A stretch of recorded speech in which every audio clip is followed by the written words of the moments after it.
Hello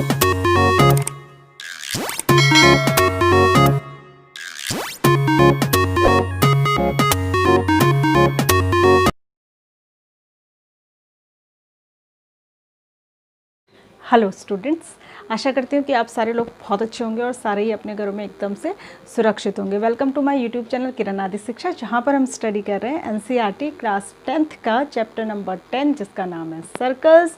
और इसके 2-3 videos मैं पहले डाल चुकी हूँ। इसमें मैंने फर्स्ट वीडियो में इसके बेसिक समझाए थे, उसके बाद की वीडियोज़ में हमने 10.1 कंप्लीट कर ली है और 10.2 के 5 क्वेश्चन हमने कर लिए हैं। आज हम इससे आगे बढ़ेंगे, 10.2 के नेक्स्ट क्वेश्चंस को हम करेंगे। बट उससे पहले मैं आपको बता दूं कि अगर आपने जो है प्रीवियस वीडियोस नहीं देखी हैं तो आप फटाफट से चैनल को सब्सक्राइब कीजिए। वहाँ पर 10th क्लास की एक अलग से प्लेलिस्ट मैंने बना रखी है, वहाँ पर आप जाइए, आपको सारे प्रीवियस वीडियोज़ मिल जाएंगे जिससे कि आप चैप्टर को स्टार्टिंग से समझ पाएंगे। इसके अलावा और भी बहुत सारे चैप्टर, कम से कम 9-10 चैप्टर मैं पढ़ा चुकी हूँ। उन सारे चैप्टर्स के वीडियोज़ आपको वहाँ पर उपलब्ध हैं, वो एकदम फ्री हैं, एकदम मुफ्त हैं। आप उससे घर बैठे लॉकडाउन में अपनी बोर्ड की तैयारी को आसानी से अच्छी तरीके से कंटिन्यू कर सकते हैं। साथ ही वहाँ पर क्लास 6 to 10th के लिए आपको मैथ्स के चैप्टर्स के वीडियोस मिल जाएंगे, तो उससे आप फ़ायदा ले सकते हैं। हम आगे बढ़ते हैं। यहाँ पर मैं आपको जो क्वेश्चन अब फर्दर बताने जा रही हूँ, क्वेश्चन नंबर 6 से लेकर इसमें जितने भी 10-11 क्वेश्चन इस एक्सरसाइज में है वो सारे ही बहुत ही इंपॉर्टेंट हैं आपके लिए और थोड़े से ट्रिकी हैं। हर क्वेश्चन अलग टाइप का है, हर क्वेश्चन को अलग तरीके से करना है। तो मैं यहाँ पर आती हूँ क्वेश्चन नंबर 6 पे। ठीक है, 6 क्वेश्चन तो आसान है। क्वेश्चन नंबर 6 मैं यहाँ से रीड कर रही हूँ। The length of a tangent from a point A at a distance 5 centimetre from इस सेंटर। ठीक है, ये कह रहा है आपके पास एक सर्कल है। ठीक है, सर्कल का एक सेंटर है और इस पर टेंजेंट की बात हो रही है, क्योंकि हम टेंजेंट वाली एक्सरसाइज कर रहे हैं तो टेंजेंट तो हम पहले ही बना ही लेंगे। और ये कह रहा है कि इसके सेंटर से कहीं पर एक पॉइंट है टेंजेंट के ऊपर ए। ठीक है, तो ये कह रहा है कि that length of the tangent from a point A at a distance 5 centimetre from the centre. ये पॉइंट ए जो है ये सेंटर से 5 सेंटीमीटर की डिस्टेंस पर है और इससे टेंजेंट की लेंथ कहाँ तक निकालते हैं, जहाँ पर कि रेडियस टच करती है वो लेंथ जो इसकी है 4 सेंटीमीटर है। तो फाइंड द रेडियस। ये तो बहुत ही आसान क्वेश्चन है, मुझे नहीं लगता कि इसको बताने की कोई ज़रूरत है। ठीक है, तो रेडियस आपको फाइंड करना है। आपको पता है कि जो मैं सीधे सॉल्यूशन से ही बताती हूँ, आप गिवन वगैरह सब लिख लेंगे। आपको पता है कि जो यहाँ पर एंगल बनता है रेडियस और टेंजेंट के बीच में वो 90 डिग्री का एंगल बनता है, तो ये एक राइट एंगल ट्राइंगल होगा।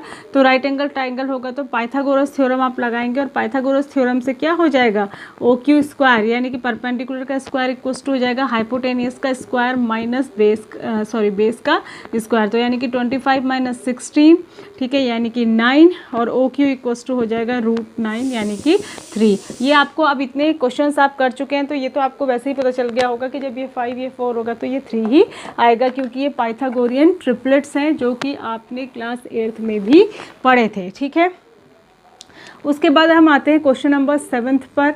क्वेश्चन नंबर 7 देखिए क्या कह रहा है, 2 कंसेंट्रिक सर्कल्स। अब इसमें ध्यान रखना है कि जब कंसेंट्रिक सर्कल्स की बात करेगा तो एक के अंदर दूसरा सर्कल होता है। कंसेंट्रिक सर्कल्स ऐसे सर्कल को कहते हैं जिनका सेंटर सेम होता है। ठीक है, तो 2 कंसेंट्रिक सर्कल्स हैं, are of radii 5 centimetre and 3 centimetre.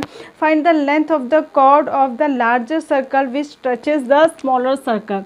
तो बड़े वाले सर्कल की एक कॉर्ड इस तरीके से है कि वो छोटे वाले सर्कल को टच करती है। तो जो बड़े वाले सर्कल की कॉर्ड छोटे वाले सर्कल को टच करेगी तो वो छोटे वाले सर्कल के लिए क्या हो जाएगी, वो छोटे वाले सर्कल के लिए हो जाएगी टेंजेंट। ठीक है, और यहाँ से लेके यहाँ तक जो लंबाई होगी ये इसकी रेडियस है।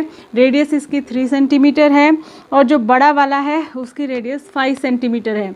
ठीक है, ये 5 सेंटीमीटर है। इसके सेंटर से लेके जो इसके सरकमफ्रेंस तक लाइन जाएगी वो बड़े वाले की रेडियस हो जाएगी और इसके सेंटर से जो इसके सरकमफ्रेंस तक लाइन जाएगी वो छोटे वाले की रेडियस हो जाएगी। तो आपको दिख रहा है कि ये एक राइट एंगल ट्राइंगल बन रहा है और राइट एंगल ट्राइंगल अगर ये बन रहा है तो हम इन ट्राइंगल ओ पी बी में अगर ले लेंगे तो ओ पी बी में हम ले लेंगे तो क्या हो जाएगा, हमको क्या निकालना है, बेस निकालना है। ठीक है, ये राइट एंगल है, ठीक है, राइट एंगल ट्राइंगल है, तो हमको बेस निकालना है, यानी कि जो पी बी का स्क्वायर हो जाएगा वो सेम अभी मैंने पिछले क्वेश्चन में बताया था, परपेंडिकुलर का स्क्वायर हाइपोटेनस का स्क्वायर माइनस परपेंडिकुलर का स्क्वायर हो जाएगा, यानी 25 माइनस 9 हो जाएगा, यानी कि 16 आ जाएगा।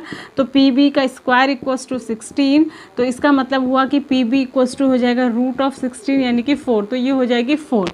ठीक है, और आपको पता है कि जो किसी कॉर्ड पर परपेंडिकुलर होता है वो बाइसेक्टर भी होता है, तो इधर का भी क्या आएगा, 4 ही आएगा। ठीक है, ये भी 4 हो जाएगा, तो यानी कि ए बी जो हो जाएगी वो इसकी डबल हो जाएगी, 2 ऑफ पी बी हो जाएगी, यानी कि 2 इंटू 4 यानी कि 8 सेंटीमीटर हो जाएगी। अगर आप ऐसे ना कहें तो आप इन दोनों ट्रायंगल को कॉन्ग्रुएंट भी कर सकते हैं, फिर प्रूव कर सकते हैं कि दिस इक्वल्स टू दिस, तो इसलिए A B equals to double of क्या हो जाएगी, पी बी हो जाएगी, यानी कि 8 सेंटीमीटर। तो इस तरीके से आपको इस क्वेश्चन को कर लेना है। आई होप कि आप ये समझे होंगे। अब आते हैं हम नेक्स्ट क्वेश्चन पर। नेक्स्ट क्वेश्चन इम्पॉर्टेंट क्वेश्चन है जो कि सीबीएसई में पूछा गया है 2016 में। ठीक है, ये है आपका क्वेश्चन नंबर 8।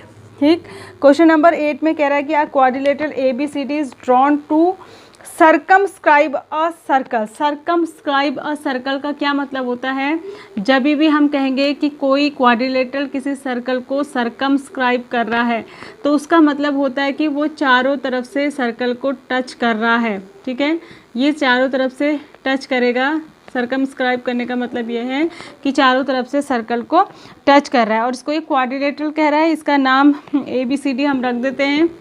ठीक है, ये ए बी सी डी मैंने इसको नाम रख दिया, और जहाँ जहाँ पर ये टच कर रहा है इसको कहते हैं पी, इसको कह देते हैं क्यू, इसको कह देते हैं आर, और इसको कह देते हैं एस। ठीक है, तो ये है prove that A B plus C D.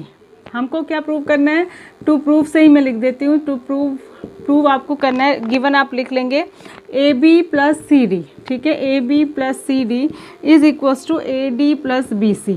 ठीक है, A B plus C D is equals to A D plus B C, ऐसा आपको प्रूव करना है। तो यहाँ पर बहुत ही कॉमन सी बात है कि जो टेंजेंट का रूल है वही लगेगा, और आपको बताया था कि जो टेंजेंट होते हैं किसी एक्सटर्नल पॉइंट से किसी सर्कल पे वो दोनों इक्वल होते हैं, यानी कि जो ए पी होगा वो ए एस के इक्वल होगा, जो बी पी होगा वो बी क्यू के इक्वल होगा, जो सी आर होगा वो सी क्यू के इक्वल होगा, जो डी आर होगा वो डी एस के इक्वल होगा। क्योंकि ये सारे एक्सटर्नल पॉइंट अगर हम समझ लें तो इनसे दो टेंजेंट्स इस पर ड्रॉ आपको दिखाई दे रहे हैं। ठीक है, तो इसके सॉल्यूशन में प्रूफ में आप लिखेंगे कि scenes two tangents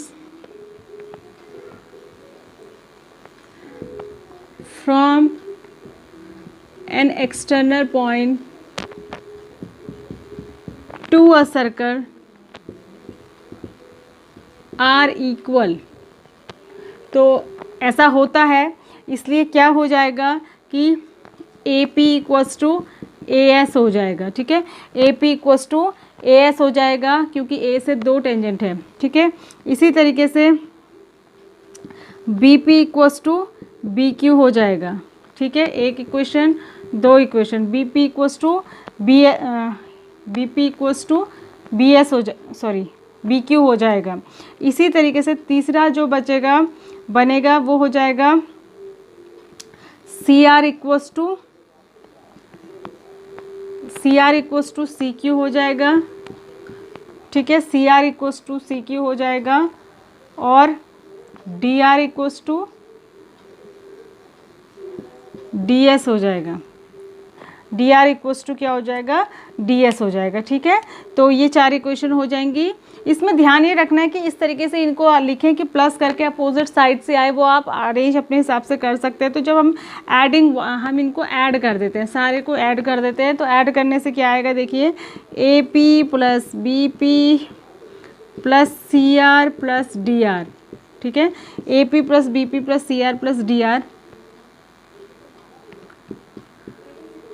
is equals to, अब यहाँ आपको ध्यान रखना है कि ए एस के साथ में आपको डी एस प्लस करना है, क्योंकि चारों प्लस करें तो प्लस में आगे पीछे कर सकते हैं।